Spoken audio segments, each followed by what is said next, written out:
Madame, Monsieur, bonjour, bonsoir. Merci de choisir la télévision Pacifique pour vous informer. Le policier Blémur Axil s'est suicidé lundi matin au Gonaïves après avoir exécuté 3 membres de sa famille. 4 morts et des dizaines de blessés, c'est le bilan d'un accident de la circulation survenu samedi soir à Jacmel. 3 individus ont été abattus le 16 avril dans des affrontements avec les agents de l'ordre, 2 à Martissan et l'autre à Tabar, selon la police nationale. La diplomate Nicole Thériault, c'est la nouvelle chargée d'affaires AI des États-Unis en Haïti. Elle remplace Kenneth Merten à ce poste. 109 migrants, dont 2 enfants interceptés au large de Cuba, ont été refoulés en Haïti vendredi. Plusieurs organisations sociopolitiques, dont Racine Campepla et ASSO, annoncent la tenue de plusieurs activités culturelles du 20 au 23 avril pour marquer le centenaire de la naissance de Jacques-Stéphane Alexis. Et puis, à l'étranger, en Ukraine, au moins 7 morts lors de frappes russes lundi sur Lviv, la grande ville de l'ouest du pays. Restez avec nous. Si vous jugez que cette vidéo est intéressante, n'hésitez pas à liker et partager la vidéo. Et surtout, n'oubliez pas de vous abonner à cette chaîne et activer la cloche de notification pour ne pas louper aucune de nos vidéos. Merci de rester à l'écoute. Le policier Blémur Axil s'est suicidé lundi matin au Gonaïves après avoir exécuté 3 membres de sa famille. L'agent avait utilisé son arme pour perpétrer ces meurtres. Une sœur, une nièce et un beau-frère sont les victimes de ce drame, dont le mobile demeure jusque-là inconnu. Autre information, un accident de la circulation a causé 6 décès et des dizaines de blessés samedi soir à Meyer, une banlieue à l'est de la ville Jacmel, dans le département du Sud-Est. 3 des victimes ont rendu l'âme sur les lieux du drame. Un camion dont le frein a lâché serait à l'origine de cet accident meurtrier. Le président du Sénat de la République, Joseph Lambert, a confirmé le bilan de ce drame. Dans un tweet hier, l'élu du Sud-Est a présenté sa sympathie aux familles des victimes. Les responsables de la police nationale ont confirmé que les agents de l'ordre ont stoppé le 16 avril 2 individus membres présumés du gang 5 secondes basé à Village de Dieu au Bicentenaire. Ils se sont affrontés aux policiers selon la PNH, indiquant que d'autres ont été blessés alors que certains ont pris la poudre d'escampette, abandonnant toutefois un véhicule pick-up de couleur noire immatriculé AA 04 547. La PNH a précisé dans un communiqué que l'incident meurtrier est survenu à la 5e avenue Boulos quand les malfrats sont tombés sur une patrouille policière. Il faut aussi indiquer que les agents de l'ordre ont stoppé samedi un malfrat qui rançonnait les gens au marché de Tabar. Une arme a été récupérée selon la police nationale. Concernant toujours la PNH, le Premier ministre Ariel Henry a remis la semaine une flotte de véhicules aux responsables de l'institution en vue de permettre aux agents de mieux remplir leur mission. Soulignons également que 109 compatriotes, dont 2 enfants, ont été interceptés la semaine dernière au large de Cuba. Ces migrants se trouvaient à bord d'une embarcation surchargée. Ils ont été rapatriés vendredi à bord d'un navire qui avait jeté l'ancre dans la rade du Cap Haïtien. Depuis ce week-end, la diplomate Nicole Thériault a été nommée comme la nouvelle chargée d'affaires AI des États-Unis en Haïti en remplacement de Kenneth Merten. Ce dernier avait annoncé qu'il allait être relevé de ses fonctions à l'ambassade américaine en Haïti. Le département d'État l'a remplacé par Mme Thériault qui avait rejoint l'ambassade américaine en Haïti en juillet 2020. Plusieurs organisations sociopolitiques, dont Racine Campepla, ASSO, les cercles Jacques-Stéphane Alexis et Saint-Hilaire, ainsi que l'UNO, annoncent la tenue de plusieurs activités culturelles du 20 au 23 avril pour marquer le centenaire de la naissance de Jacques-Stéphane Alexis. Un hommage sera rendu à son immense talent, a indiqué Jean-Hénold Buteau. Il a mis l'accent sur l'engagement politique de Jacques-Stéphane Alexis qui doit servir de modèle aux jeunes politiciens du pays. Jean-Hénold Buteau, au micro de Vladimir Prédeville et Stravinsky des Rameaux. Suivant. En prélude à 2 journées pour commémorer la naissance de Jacques-Stéphane Alexis, mais nous prenons précaution, nous tous les 3, qui sont des organisations politiques de gauche, pour nous dire que ce n'est pas Jacques-Stéphane Alexis, poète, écrivain, romancier, Ce n'est pas Jacques-Stéphane Alexis, essayiste, qui a écrit plusieurs essais. Et malgré que peut-être moi-même, Darien doit avoir un intérêt particulier pour m'honorer Jacques-Stéphane Alexis comme médecin, et si son médecin, son est brillant dans tout ça le fait, donc pas de doute que ton brillant médecin, il fait études ici dans Haïti, il fait 2 spécialités en France, donc pas besoin de dire ça, mais ce n'est pas Jacques-Stéphane Alexis, ça non plus qui intéresse nous. Bien sûr, il intéresse nous, mais ça me veut dire, ce n'est pas Jacques-Stéphane Alexis, ça n'a pas honoré. Jacques-Stéphane Alexis, c'est un militant politique, avant toute autre chose. Tout seul où elle fait bien, il fait politique tout. Il y a des gens qui essayent, et il faut comprendre le fait que le mourir quand on mentir. Et donc, c'est parce que peut-être il n'est pas très fort. Au contraire, ça que Jacques-Stéphane Alexis, nous souhaitons que dans la journée que nous avons fait mercredi 20 avec samedi 23, nous sommes capables de faire ressortir ça. C'était un organisateur de contre-pouvoir extraordinaire. Et même gens en pile grand militants en Amérique latine qui étaient des organisateurs de contre-pouvoir, Jacques-Stéphane Alexis, c'est des saletés. Les outils politiques que le fait, que ne pas dire ça, ça peut-être, mais font singulariste. En tout cas, les outils politiques que le contribue à monter, qui étaient partis d'entente populaire, c'est un outil extrêmement efficace, extrêmement bien monté, bien huilé.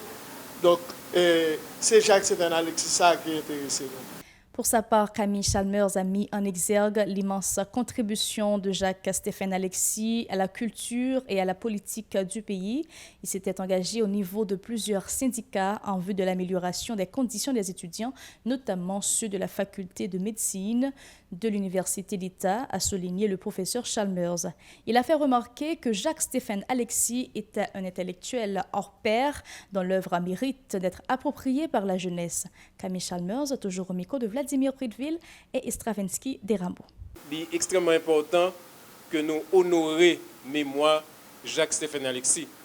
Non seulement il est important pour nous faire le travail de mémoire, ça, mais nous-mêmes nous considérons que Jacques-Stéphane Alexis, c'est vraiment un symbole fondamental qui est capable d'inspirer nous dans la nécessité pour que justement nous changions genre fait politique dans le pays d'Haïti. Et Jean-Jacques a souligné ça. Et Jacques-Stéphane Alexis vive 39 ans. Dictature du Valier a mangé à 39 ans. Mais pendant 39 ans, ça, monsieur bouleversé une série de champs dans différentes disciplines. Monsieur bouleversé la réalité politique haïtienne et monsieur créé une série d'instruments organisationnels qui baillent des contributions exceptionnelles dans la vie peuple haïtien. Le premier exemple que je baille, c'est ADEM, Association des étudiants de médecine, côté que Jacques-Stéphane Alexis fait qu'entrer dans la faculté de médecine, monsieur organise une association des étudiants de médecine qui, à travers revendications, à travers lutte, ils ont changé les conditions d'études étudiants dans la médecine. Ils ont, par exemple, exigé qu'il y ait une cafétéria, ils ont exigé qu'il y ait amélioré le laboratoire, ils ont obtenu que ils baillent étudiants en médecine aux 4 qui permettent qu'il y ait un rabais dans le transport en commun. Tout un ensemble de bagages qui est nouveau à l'époque. Ça veut dire que l'association des étudiants en médecine créée et dirigée par Jacques-Stéphane Alexis réussit en quelques années à modifier la condition étudiante dans la faculté de médecine. Le responsable du collectif des avocats pour la défense des droits humains, CADO, presse les autorités d'engager des pourparlers avec l'association des greffiers qui a lancé un mot d'ordre de grève depuis le 12 avril dans les 18 juridictions du pays. Arnel Rémy rappelle que les greffiers constituent l'un des piliers du système judiciaire. Il exhorte le gouvernement à respecter ses promesses envers les grévistes en vue de la reprise de leurs activités. Ces déclarations recueillies par Ishrézi, les mots de les gens. En tant qu'avocat à NAG, moins encouragé que Mounio, à savoir ministre justice, à savoir les greffiers, pour jeter ensemble pour que le ministre justice prenne en considération les désidérata des greffiers. Disparité salariale la dérangée, ça greffier demandé essayer ouais si n'a chita ensemble avec eux pour ne comprendre et résoudre le problème là. Parce que pour qui ça? Un greffier joue un rôle important dans le fonctionnement du siège. Un greffier joue un rôle important dans le criminel, dans le fonctionnement tribunal. Mais un greffier, c'est les yeux juge là. Un greffier, c'est les plumes juge là. Sans un greffier, il n'y a pas qu'à prendre un siège, et quel que soit le siège lié. Ça qui vient plus grave avec grève ça, c'est que même en audience en référé, il n'y a pas cap. Même en audience en habeas corpus, il n'y a pas cap. Elle dit, grève ça constitue un clé coup. Et il faut que ça, faut que l'autorité ouais ça, c'est important pour nous penser à monde qui est en prison. L'homme exhorte nous fait effort, c'est dire nous penser à monde qui a souffert. L'homme exhorte nous fait effort, c'est dire nous penser à monde qui est 10 ans en prison. L'homme exhorte nous fait effort, c'est dire nous en essayer d'éviter cas Louis C. Dernier qui mourit dans la prison civile Jérémy, qui a arrêté depuis 10 ans, qui mourit à 17 ans et qui va jamais paraître devant un juge naturel. Plus loin, Arnel Rémy dénonce la hausse vertigineuse des prix des produits de première nécessité sur le marché local. Il fustige la passivité de l'équipe gouvernementale face à l'acuité de la crise économique. La cherté de la vie amplifie la famine dans le pays et plonge davantage de citoyens dans l'extrême vulnérabilité, se désole l'avocat. On l'écoute toujours au micro de Hirschrezi, les mots de les gens. Prix manger cap monter. Dans pile économiste qui parlait qui dit pas le émeute de la faim. En bon créole c'est ça grand goût. Ça que pour l'excès ces populations haïtiennes qui est sorti pour dire que à bag pour dire à bag un goût ça. Gaz a monté $420. Mamie de charbon vend bien cher, spaghetti vend bien cher, l'huile vend bien cher. Gaz a monté. Depuis gaz a monté, ça qui passe c'est pouvoir d'achat massacre par réduit. C'est pouvoir d'achat, moun qui nan ghetto pas réduit. Moun yo pas plus grand goût. Qui est-ce qui pense avec eux? Qui est-ce qui a besoin pour eux? Qui est-ce qui pense à moun qui pas manger? Qui est-ce qui pense à moun qui pleuve matin qui vers moins $1 américain par jour? L'État, mais contre l'État ça. Qui l'État? Et qui ça dit? Qui programme qui met en place pour freiner, pour anticiper ce phénomène comme ça? Population, moi invité nous lever camper parce que nous qui pour bataille pour destin nous. C'est nous pour bataille pour intérêt. C'est pour nous le dire. Pas quitter l'autorité étatique qui vient de souffrir. Nous avons pouvoir tout. Nous avons parler, nous avons manifester, nous avons relamrer. Dans la rue, relamrer à Bagangou, à Bagangou Clorox. Qui espoir gain? Qui ça déjà fait pour nous? Nous-mêmes, nous obligés de faire quoi ensemble avec faire quoi avec voix pour nous dire que nous ne pouvons pas souffrir, nous ne pouvons pas mourir. Grand goût ça qui vient là, grand goût ça qui vient là, il faut commencer, il faut caler le jour pour elle.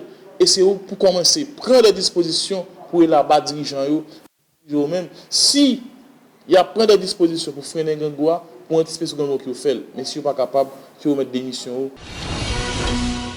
L'actualité internationale en Ukraine, au moins 7 morts lors de frappes russes lundi sur Lviv, la grande ville de l'ouest du pays. En effet, des colonnes de fumée ont été constatées lundi au-dessus de Lviv, la grande ville de l'ouest de l'Ukraine, relativement épargnée jusqu'à présent par les bombardements, a été la cible de frappes russes. Les autorités locales ont évoqué 4 missiles de croisière tirés depuis la mer Caspienne qui ont visé 3 infrastructures militaires et un garage de pneumatiques, provoquant des dégâts considérables et des incendies. Le bilan humain annoncé est de 7 morts et d'une dizaine de blessés, dont 3 se trouvaient dans un état grave. Aujourd'hui, il n'y a plus d'endroits sûrs en Ukraine. L'ennemi devient plus violent et les attaques sur les sites civils vont s'intensifier. Nous le voyons déjà dans les villes de l'Est de l'Ukraine, souligne Andrei Sadovi, le maire de Lviv. Ici s'achève ce journal. Madame, Monsieur, merci d'avoir choisi la télévision Pacifique pour vous informer. Bonne suite de programme.